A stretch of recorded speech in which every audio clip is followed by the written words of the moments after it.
اور اللہ فرماتا ہے ہر کام کا وقت مقرر ہے، اور جو صبر کرے اور معاف کر دے تو یہ بہت ہی ہمت کا کام ہے۔ اے ایمان والوں، اللہ سے ڈرو جیسا کہ اس سے ڈرنے کا حق ہے۔ جو اللہ سے ڈرتا ہے اللہ اس کے لیے مشکلات سے نکلنے کا کوئی راستہ پیدا کر دے گا۔ اگر اللہ تمہیں کوئی تکلیف پہنچانا چاہے تو اس تکلیف کو اس کے سوا کوئی دور نہیں کر سکتا، اور اگر وہ تمہیں کوئی بھلائی پہنچانا چاہے تو اس پر پوری قدرت رکھتا ہے، اور جادوگر کبھی کامیاب نہیں ہوتے۔ اور لوگوں میں حج کا اعلان کر دو کہ وہ تمہارے پاس ہر دور دراز مقام سے پیدل اور اونٹوں پر سوار آئیں۔ اے ایمان والوں، اگر تم اللہ کے دین کی مدد کرو گے تو وہ تمہاری مدد کرے گا اور تمہارے قدم جما دے گا۔ ہم ضرور تمہیں آزمائیں گے، کبھی خوف سے اور کبھی بھوک سے، کبھی مال و جان سے اور کبھی پھلوں میں کمی کر کے، اور جو لوگ صبر سے کام لیں ان کو خوشخبری سنا دو۔ اللہ جسے چاہتا ہے اپنا بنا لیتا ہے، اور ہم اس کی شارک سے بھی زیادہ اس کے قریب ہیں، اور ہر چیز کے ہم نے جوڑے پیدا کیے ہیں تاکہ تم نصیحت حاصل کرو۔ اگر اللہ تمہیں کوئی تکلیف پہنچانا چاہے تو اس کے سوا کوئی نہیں جو اس تکلیف کو دور کر سکے۔ بے شک یہ تو نصیحت ہے، اب جو چاہے اپنے رب کی طرف جانے کا راستہ اختیار کر لے، اور ہر شخص یہ دیکھ لے کہ اس نے کل یعنی روز قیامت کی کیا تیاری کی ہے۔ لوگوں کے حساب کتاب کا وقت قریب آ چکا ہے، جبکہ وہ ابھی تک غفلت میں دین حق سے منہ موڑے ہوئے ہیں۔ اپنے پروردگار کی رحمت سے گمراہوں کے سوا کون نا امید ہو سکتا ہے۔ ہر مصیبت اللہ کے حکم سے ہی پہنچتی ہے، اور جو بھلائی بھی یہ کریں گے اس کی ہرگز ناقدری نہیں کی جائے گی۔ اور وہ لوگوں سے تو اپنی حرکات چھپا سکتے ہیں لیکن اللہ سے نہیں چھپا سکتے۔ بدگمانی سے بچتے رہو کیونکہ گمان اکثر جھوٹ ہوتے ہیں۔ یقیناً میرا رب قریب ہے اور وہ دعاؤں کا جواب دینے والا ہے۔ اور جن کو علم عطا کیا گیا اللہ ان کے درجے بلند کر دے گا۔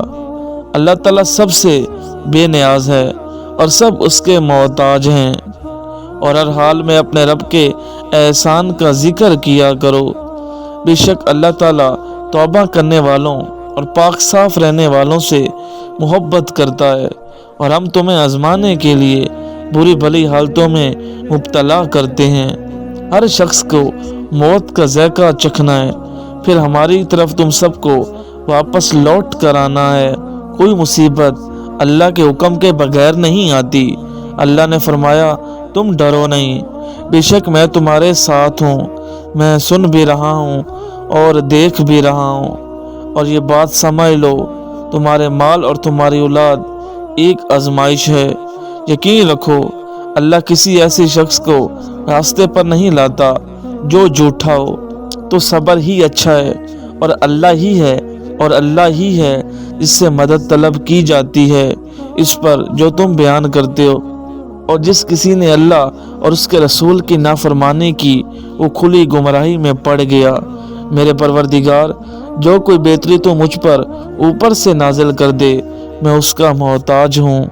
حقیقت یہ ہے کہ آنکھیں اندھی نہیں ہوتی بلکہ وہ دل اندھے ہوتے ہیں جو سینوں کے اندر ہیں، اور جب کسی شخص کا موت کا وقت آ جائے تو اللہ اسے ہرگز مہلت نہیں دے گا۔ یقیناً وہ واقعہ ضرور پیش آ کر رہے گا جس کا تم سے وعدہ کیا جا رہا ہے۔ تم اللہ کو اپنی چاہت بنا لو، پھر وہ تمہیں ہر چاہت سے لا طلب کر دے گا۔ تم اس پر اپنا یقین پختہ کر لو، اور پھر تمہیں کسی کی ضرورت نہیں پڑنے دے گا۔ تم اپنے پروردگار کو عاجزی کے ساتھ چپ کے پکارا کرو، یا اللہ جب تک زندگی ہے کسی کا محتاج نہ بنانا۔ فطرت کا تقاضا ہے کہ انسان جنت بھی چاہتا ہے اور مرنا بھی نہیں چاہتا۔ توبہ کے لیے کانوں کو ہاتھ لگانا ضروری نہیں ہے، گناہوں کو ہاتھ نہ لگانا ضروری ہے۔ رشتے اور تعلق نبھانا ایک فن ہے جس کے لیے دولت کی نہیں محض احساس کی ضرورت ہوتی ہے۔ سجدے سے نہ اٹھے دل ایسی کوئی نماز دے، مجھے عشق دے اپنی ذات کا اس کن سے نواز دے۔ سنو اللہ تمہیں زندگی کی ہر وہ خوشی دے جو تمہارے حق میں بہتر ہو، اور مستقبل میں زندگی کی خوبصورتی اس بات میں نہیں کہ ہم کتنے خوش رہتے ہیں، بلکہ اس بات میں ہے کہ کتنے لوگ ہم سے خوش رہتے ہیں۔ چھوٹا بن کے رہو گے تو ہی بڑی رحمتیں ملیں گی، کیونکہ بڑا ہونے پر تو ماں بھی گود سے اتار دیتی ہے۔ دنیا کا سب سے مشکل کام اس بات کی وضاحت کرنا ہے کہ آپ کس کے ساتھ کتنے سچے اور مخلص ہیں۔ عقل جتنی چھوٹی ہوگی زبان اتنی لمبی ہوگی، کیونکہ برتن وہی شور کرتا ہے جو خالی ہو۔ اپنا کردار اتنا مضبوط اور اپنا ظرف اتنا وسیع رکھو کہ لوگ آپ سے تعلق رکھنے میں فخر محسوس کریں۔ مکڑی کے جالے سے بھی زیادہ کمزور ہیں یہ دنیا کے سہارے۔ میں کیسے مان لوں کہ میرا کوئی نہیں ہے؟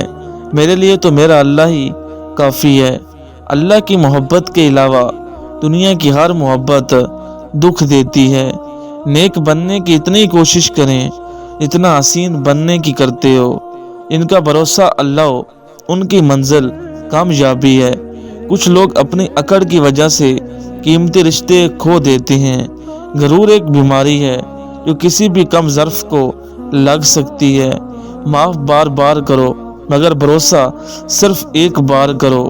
رشتوں پر مان اکثر وقت پڑنے پر صرف ایک گمان ثابت ہوتا ہے۔ ہمیشہ خوش رہنے کی کوشش کرو، اداس رہنے سے بھی کون سے سارے مسئلے حل ہو جاتے ہیں۔ تمہاری وجہ سے اگر کوئی بے سکون ہو جائے تو یاد رکھو تم ظالموں میں سے ہو۔ یا رب تجھ پر چھوڑ دیا سب، جو تیری رضا وہ اب میری رضا۔ آخرت کے لیے محنت کرو، تمہاری دنیاوی کاموں کے لیے اللہ کافی ہوگا۔